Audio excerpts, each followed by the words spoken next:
it's Halloween, so there's got to be some supernatural psychic things going on. And so we have tonight one of our guests, Corbie Mitleid. Corbie, come on in. Hello Hi, there, Miss Corbie. Amber. Hello there. Welcome, welcome, welcome.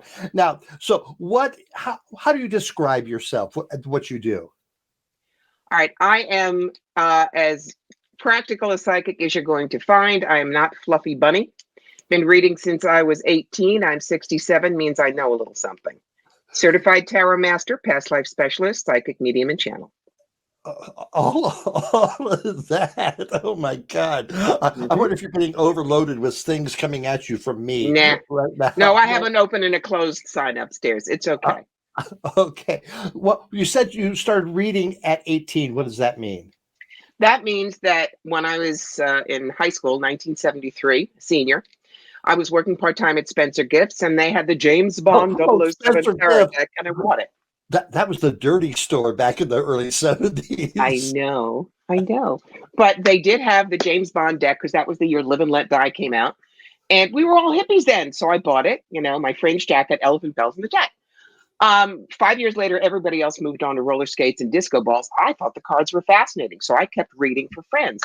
All of a sudden in the early 90s, I could do hands-on healing and talk to dead people with no training, which is when the universe handed me my draft notice and said, hello, you're working for us. All right, So hold What? on. You said you started healing, hands-on healing? Hands-on healing and talk to dead people with no training. That's right. Okay, Boom. so tell me about your first episode of hands-on healing. That was a dear friend of mine who was complaining about the fact that she had bronchitis and the drugs weren't touching it. And I said, let me give it a shot. So I just put my hands on her. And I immediately saw, the way a spring will break up in the late winter, early spring, and the water is going and the ice is melting. And I just kept seeing that, holding the vision. Within 36 hours, she didn't need the antibiotics, and they hadn't worked for weeks. Now, that's not me. I'm just the tube it comes through. That's boss upstairs. What made you think that you could do that? Because my friend was hurting. So I tried. That's all. I had no idea. But something told you that you could do that. Something told me I should try. Okay. I had no idea what was going to happen. All right. Then you said talking to dead people. Dead people. Tell me about that. Yes. They showed up in my living room. Who? Now, who did? Well, in the beginning, in the 90s, when I was in Atlanta, they were dead soldiers from World War I, which was a life of mine 2 lives ago, and that's reincarnation, darling. We could spend hours, but we're not going there. And I tend to be a doorway that if a soul is stuck in the gray spaces, I help them cross. And now, you want to talk to dead Aunt Mabel? Yes, I will certainly try, but I remind people we're not dial-a-dead. If she's on a field trip, she won't be by the phone. That Mabel, you never could trust her. I know. Ruby, yes. Mabel, no. What did these soldiers tell you, or why did they go through you? What were they looking for? Well, it's because 2 lives ago, I was right there with them in World War I. I know the life that I had then. So I understood them. And it's very interesting. The first thing you need to do is they'll all ask who won. You have to explain to them it's 100 years ago. It doesn't matter. You get them to forgive the person who killed them. You get them to forgive themselves for having killed, and then you can get them to cross. To cross onto the next life, to get out of this. Right. To stop being caught in the gray spaces and move on to heaven, the astral, Ralph the Wonder Dog's house, however you see it. But they stop being stuck here. You said you've had previous lives. Were you ever in that gray space? I don't think so, because this is what I do. There are lives that I wasn't particularly proud of. We've all been saints and sinners, but you learn and you go on. This soul tends to drop the personality and go full soul relatively quickly. That's why I can help other people. You were talking about reincarnation. Now, have you been only in human form, or does reincarnation go into animals as well? I don't think I think they call that transmogrification or something. I've never been an animal. I can speak very fluent Maine Coon because I have a 27-pounder. But no, this is a soul that really loves the human condition. And when someone comes down and they are other, that doesn't scare me. I reach out and say, I see who you are. Can I help? What was your role in World War One? Pilot got shot down, I think, over Zonnebeck in 1917. Wow. 1917. How many lives have you traced back? I think I've traced back about 5 or 6, but look, we've all had them. You think any of us is smart enough to get it done in one with these little pea brains? No. So yes, everybody has had past lives. Oh, But don't come to me and say I must have been Anne Boleyn because I can't wear turtlenecks. That's not how it In an earlier conversation we had, you did mention that you had been a stand-up comedian, and that does come through. Betcha. Mm-hmm. What do you do with your skills, your talents, your what do you call it? Stuff. Abilities? It's my toolbox. Look, this is my full-time job. I work 6 days a week, 14 hours a day, and I read about 1,000 people a year. Do that. That's like going to the gym every day. You get really good and really fast at what you're good at. Now, when Spirit hands you your draft notice, it goes rifling through your file cabinet to see what you do. So what's my background? Theater major at Brown University, an actress in New York, so I know characters. Words are my drug of choice. I'm a writer, so I can tell the stories.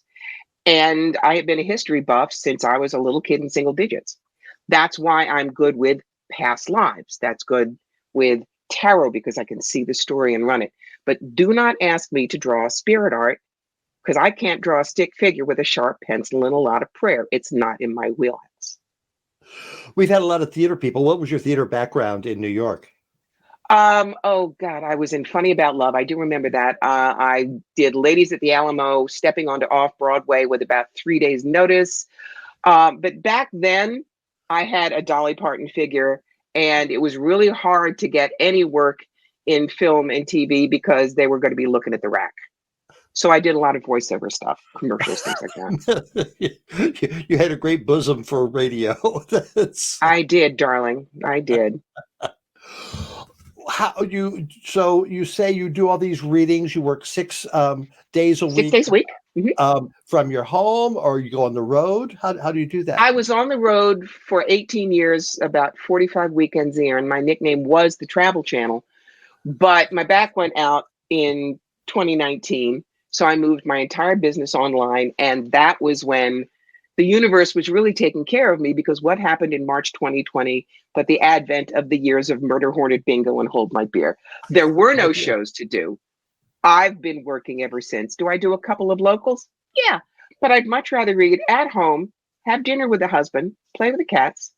And look, I have clients all over the world. Do you really think somebody from Rio de Janeiro wants to come to upstate New York with the sheep and the cows? No. Well, I don't know. You live in a pretty part of the country. I do, but airfares these days, very expensive. Zoom is easier. Yes, they are. Okay, so you're talking to someone from Rio. What do they want to know? The same thing that everybody else does. The everyday tour bus, house, car, job, kids, finances. Okay, God, what'd you put me here for? Past lives, who was I in 1642 Belgium? I want to speak to my spirit guide, Binky, and how's dead Aunt Mabel? It's what everybody wants. Humanity is humanity. Okay, let's do a tarot card reading. You bet. All okay, right. Do you have anything in particular that you're looking at? Or as I say, if you sit down with me, okay, honey, what's biting your butt? No, I'm wide open. My channels are open. You got it. All right.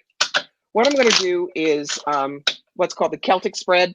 It's the 10-card thing that you see in all the bad B movies, but it's a good that was my general. nickname in college, the Celtic spread. Girlfriend. All right. Left, middle, or right pile? Which one would you like? Left. Done. Hold on. Now, remember, death, the devil, and the tower. If they come up, that's not what they mean. I'll explain if they do. All right. First thing I do is I look for the major arcana. That's the concentrated God energy in the deck. Average is 2.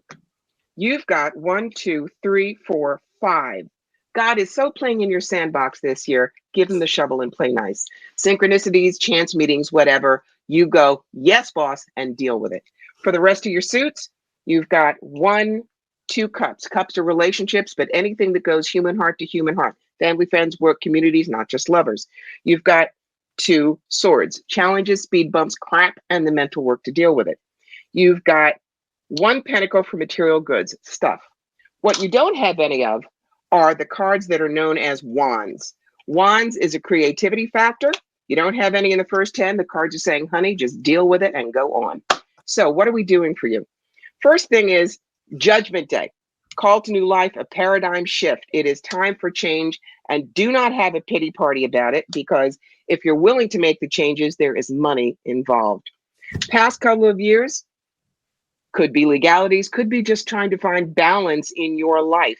But what is ahead is the Temperance card. Now, this is the artist's card. I want you to look at the allegory. Notice that the angel is pouring water from cup to cup and it's not getting spilled. That's emotional mastery. 1 foot's in the water, 1 foot is on land. What does that mean? In order to maintain your emotional mastery, you keep 1 foot in where you are and 1 foot in where you want to go. You're waiting for the partnerships, whether this is love or whether this is business. It's coming, but in order for it to come, there is one situation where there is no more blood to bleed, my darling. You have to get rid of it and walk away. You tend to worry at 3 a.m. You can't solve anything at 3 a.m. Stop, warm milk, cuddle your puppy. Now, within the next 18 months, it's either or. Big change. You get the world, or you still allow people to bedevil you, because this is not Mr. Horns in the Tail. It is not even Jack Nicholson and the Witches of Eastwick.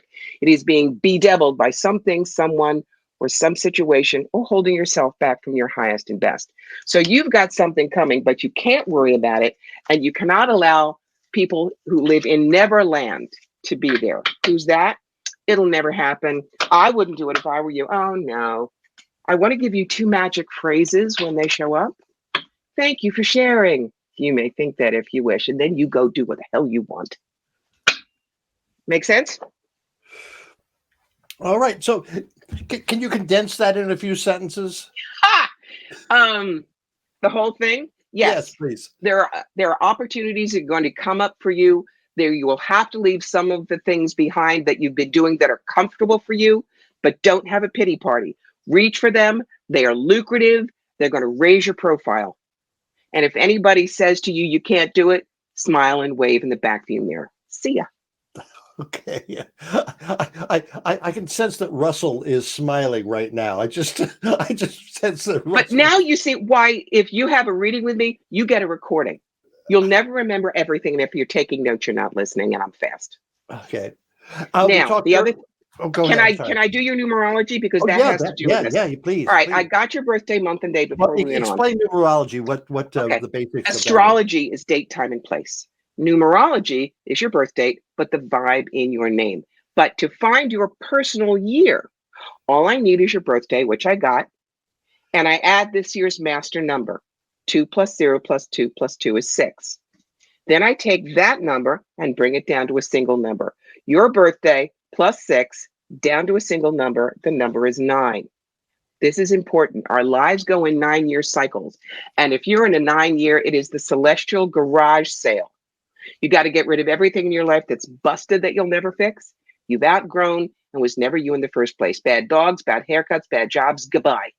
Because New Year's Eve, God's going to take your Etch-a-Sketch and do this. Clear it. Next year is a 1 year. It's a fresh cycle. You want to plant seeds for what you want for the next decade. And it's easier if you've cleaned up from the last 9. So that's why next 2 months, get rid of all the crud. Get ready to rock and roll in 23. Oh my goodness! I looking around in my basement here. I do have a lot of crud. Mm-hmm. Mm-hmm. But garage sale time. You're not talking about just physical crud, are you? Physical, mental, emotional, and spiritual. Anything that holds you back, out the door. Have you do you do readings for anyone famous? You don't have to mention their names, but I have, yes. We of course Don't talk about them. I mean, it's not famous level like Cher. It's not famous level like it's Gwen Stefani, but they are well known in their fields. I've been in other people's books, um, but I will read anybody. It's not a matter of how famous are you, because I'm not one of those psychics who goes, my aura don't stink. I'm here in service. So you can be average yachts, you can be brilliant, famous person. I'll read either one and you'll get the same kind of answers. I don't cater. Growing up, the psychic that I remember is Jean Dixon and Kreskin. Mm-hmm. Um, Yes. are you in that field? Do you foresee global things happening? Sometimes, but my skill is helping people get out of their own way. Um, they tell me I'm really, really accurate, but I don't look at that because I'm just the tube the information comes through. And when we start looking at our accuracy, our ego gets in the way. And I can't have an ego doing this thing. I have to just do it. And I probably won't remember what I told you because I do a core dump and then I go on to the next person. All right. So people can contact you and you can give personal private readings or, Mhm. through Zoom. Yep.